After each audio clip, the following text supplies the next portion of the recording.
Hi, my name is Patrick and this is Prep Mindful, your daily video practice in mindful test prep. Coming at you today with an ACT math question.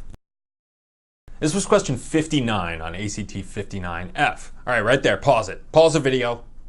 Why not take a crack at it yourself? And then when you're done, you can unpause the video, see how you did, see how our answers match up.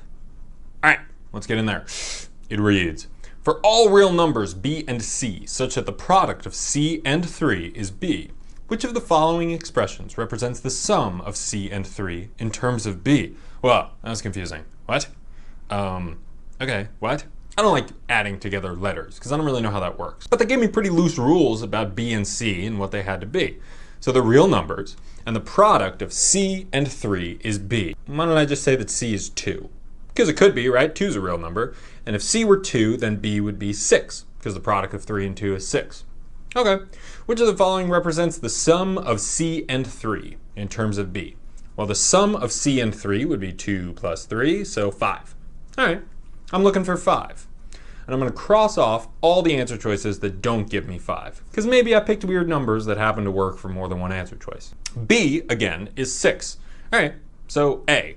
Does that equal 5? 6 plus 3? No. B. 3 times, well, again, B is 6, so that's 18, too big. And C, 3 times 6 plus 3, again, way too big. I'm looking for 5, not 50. D, I have 6 plus 3, 9, divided by 3 is not 5. All right, geez, I hope the answer is E. Let's look. 6 divided by 3, that would be 2, plus 3 is 5. Oh, cool, it's E. That wasn't so bad, right?